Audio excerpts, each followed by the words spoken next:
My name is Eric Benari, and this is Games People Play. In this episode, we are going to play the game Indigence.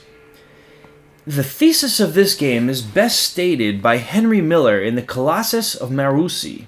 The event must have taken place during the year when I was looking for a job without the slightest intention of taking one.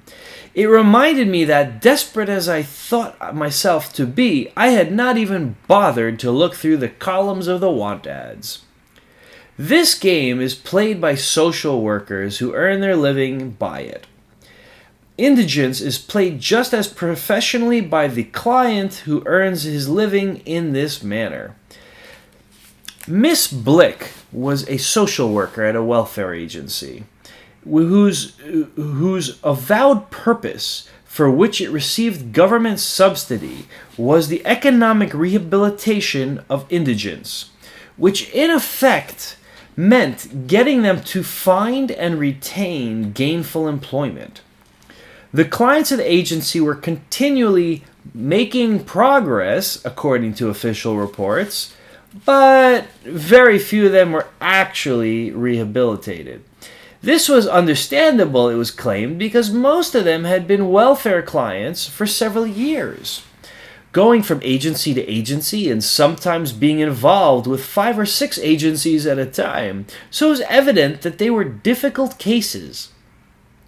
Miss Blick, from her training in game analysis, soon realized that the staff of her agency was playing a consistent game and wondered how the clients were responding to this.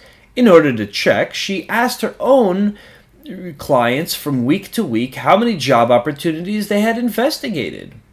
She was interested to discover that although they were theoretically supposed to be looking assiduously for work from day to day, actually they devoted very little effort to this, and sometimes the token efforts they did make had an ironic quality. For example, one man said that he answered at least one advertisement a day looking for work. What kind of work, she inquired.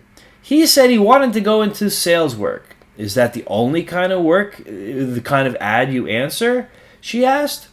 He said that it was, but it was too bad because, well, he was a stutterer, as that held him back from his chosen career. About this time it came to the attention of her supervisor that she was asking these questions, and she was reprimanded for putting undue pressure on her clients. Miss Blick decided nevertheless to go ahead and rehabilitate some of them. She selected those who were able-bodied and did not seem to have a valid reason to continue to receive welfare funds. With the selected group, she talked over the game of indigence. When they were willing to concede the point, she said that unless they found jobs, she was going to cut them off from welfare funds and refer them to a different kind of agency. Several of them almost immediately found employment, some of them for the first time in years. But they were indignant at her attitude, and some of them wrote letters to her supervisor complaining about it. The supervisor called her in and reprimanded her even more severely on the ground that, although her former clients were working, they were not really rehabilitated.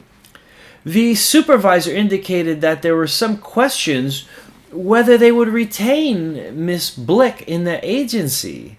Miss Blick, as much as she dared without future jeopardizing her position, tactfully tried to elicit what would constitute truly rehabilitated in the agency's opinion.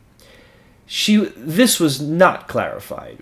She was only told that she was putting undue pressure on people, and the fact that they were supporting their families for the first time in years was in no way to her credit. Because she needed her job and was now in danger of losing it, some of her friends tried to help. The respected head of a psychiatric clinic wrote to the supervisor stating that he had heard Miss Blick had done some particularly effective work with welfare clients and asked whether she might discuss her feelings at a staff conference at his clinic. The supervisor refused permission. In this case, the rules of indigence were set up by the agency. There was a tacit agreement between the worker and the client which read as follows. The worker says, "I'll try to help you provided you don't get better." And the client says, "I'll look for employment provided I don't have to actually find any."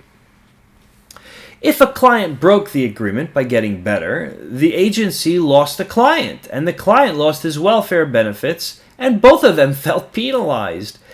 If a worker like Miss Blick broke the agreement by making the client actually find work, the agency was penalized by the client's complaints, which might come to the attention of higher authorities, while again the client lost his welfare benefits. As long as both obeyed the implicit rules, both got what they wanted. The client received his benefits and soon learned what the agency wanted in return: an opportunity to reach out, plus clinical material to present at client-centered staff conferences. The client was glad to comply with these demands, which gave him as much pleasure as it did the agency. Thus, they got along well together, and neither felt any desire to terminate such a satisfying relationship. Miss Blick, in effect, reached in instead of reaching out, and proposed a community-centered staff conference instead of a client-centered one. And this disturbed all the others concerned in spite of the fact that she was thus only complying with the stated intent of the regulations. Two things should be noted here. First, indigence as a game rather than a condition due to physical, mental, or economic disability is played by only a limited percentage of welfare clients. Secondly, it will only be supported by social workers who are trained to play the game. It will not be well tolerated by other workers. Allied games such as Veteran and Clinic are similar. Veteran displays the same symbiotic relationship, this time between the Veterans Administration, allied organizations, and a certain number of professional veterans who share the legitimate privileges of disabled ex-servicemen. Clinic is played by a certain percentage of those who attend the outpatient departments of large hospitals. Unlike those who play indigent or veteran, patients who play Clinic do not receive financial remuneration, but get other advantages. They serve a useful social purpose since they are willing to cooperate in the training of medical personnel and in studies of disease processes.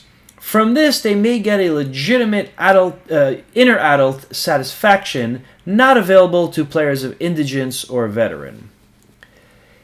The antithesis, if indicated, consists in withholding the benefits.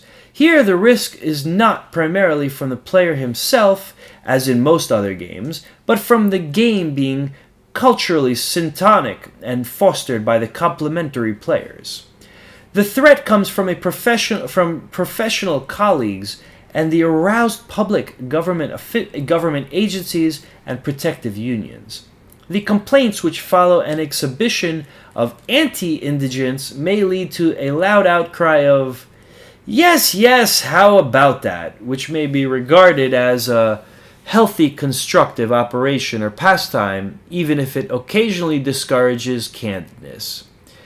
In fact, the whole North American political system of democratic freedoms is based on a license, not available under many other forms of government.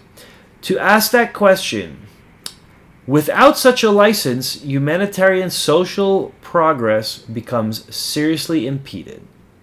Thank you for watching, and I'll see you in the next game.